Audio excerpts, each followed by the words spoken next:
So hey guys, how's it going? Kai Smith here. Today I'm going to be going through a couple ab exercises that I really like and think are some of the best ones for building a better core. Now, one thing I want everyone to be very clear on before I start is there's a lot of misconception. When you hear best ab exercise, people think best exercise to make them show. Now, if there's one thing you take away from this video, like, I don't care if you remember any of the exercises, take away this is just a brief point, but your abs will never show unless you have a low enough body fat percentage. If you have like a body fat percentage of like 30%, chances are they're not going to show regardless of how hardcore or science-based your training is for your abs.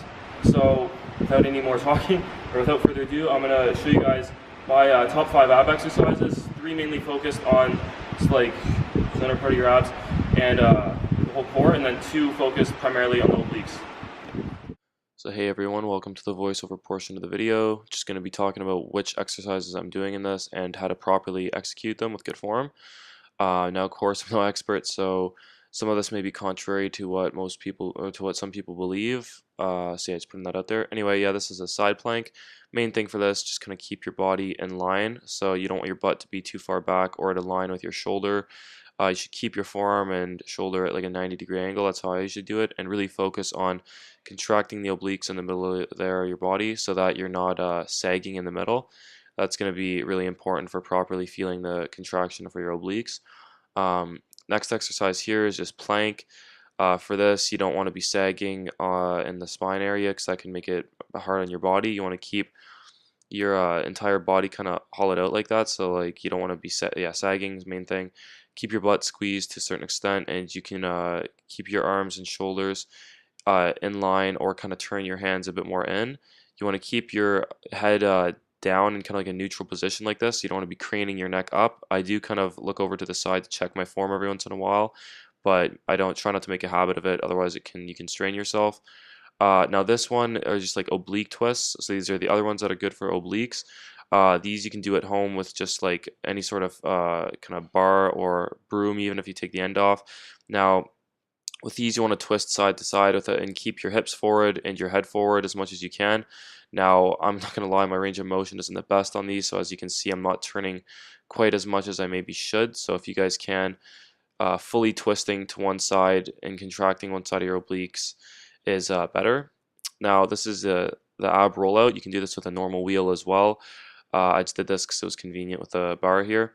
But yeah, these ones can be hard on some people if you have a bad shoulder, so if that's the case, then don't do it. But for this, you want to start to roll out and keep your arms in line with the top of your shoulders all the way to the point until you're partly extended, and then you can start to actually wheel out your arms in front of you, and that's when you get out to the point where your arms are completely outstretched, and then you focus on pulling with your abs and using your lats to pull as well, and completing the movement with the contraction at the end there.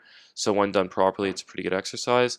Now my last sort of exercise is going to be leg raises. Now I really do like these, and this is just a progression for it. So if you can't quite do leg raises, start with things like hanging knee raises. Or you can, even if these are too hard, then you can also use the machine as well to work up your strength.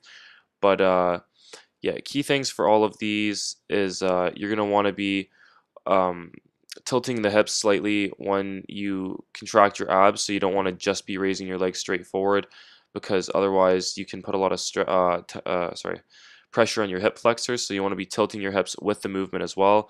Now for these ones, the first few I showed were like very full leg raise, so like kind of raising your legs all the way up to your head if you can. And this is kind of like not necessarily a half rep, but yeah, less range of motion if you can't quite perform those full reps. And for the last sort of progression here for leg raises, we got, you can't quite tell, but I'm hanging from the Olympic rings here.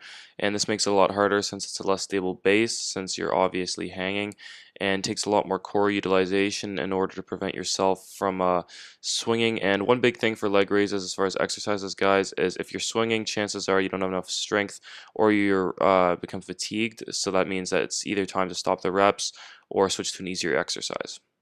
Alright, how's it going everyone? So I'm going to be filming this a little bit after the video you just watched to kind of quickly restate some of the points that I think are important at least. Because obviously, yeah, those were my 5 exercises that I practice the most.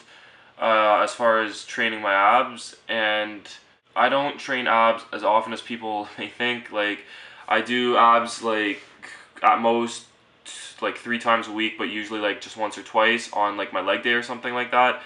And a lot of people think that when they see someone out there with like a really good like built core, really like pronounced abs or something like that, they think, oh wow, that guy must do like a crazy ab routine, or maybe he trains abs 3 or 4 times a week, or maybe he does all these special exercises. When in reality, while these exercises are very good for building a strong, developed core, in my opinion, and while I do enjoy doing them for those reasons, the main reason people's abs are going to show is because of their lower body fat percentage. There are guys out there who hardly train abs at all, and their abs show fine. Like some of the fitness guys who I've followed, they admit to not even training abs very often at all, or yeah, not at all. But I do believe that it does help. Maybe like having more developed abs, I do believe to some extent helps to help them show. I mean, although it would be relatively minimalistic in how much more pronounced they may show. Another factor people got to consider is genetics. Some people just hold fat in different places. I, for one, tend to hold fat in, not sure where I would hold it more actually, but I hold fat less in my stomach and mid region, probably for sure. But yeah, I mean, as far as these exercises go, like I said, still great exercises. I do believe that body weight exercises are the way to go for developing a stronger core and better core.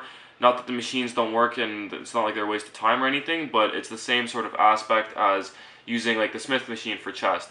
While it is a good exercise to implicate occasionally to mix it up, it's on a fixed track and it's good for isolation. So yeah guys, it kind of goes without saying, if some of these exercises are hurting your body, even if you think you're doing them right, maybe just don't do them as much or don't do that particular exercise. And that is also a good time to maybe incorporate some machines if you find like exercises like this in the video, or other body weight exercises are too hard on parts of your body, then yeah, incorporating a machine instead, nothing wrong with that.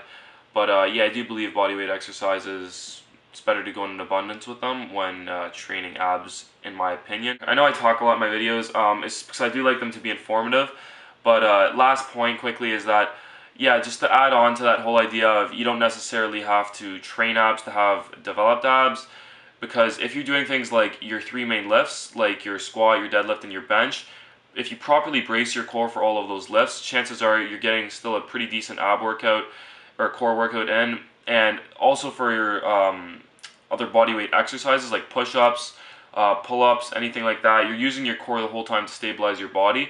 So it's not like you're not having it's not like your abs aren't being worked if you don't have a separate ab day or something like that, so you don't need to do that. Hope I didn't bore you guys with all the talking and information.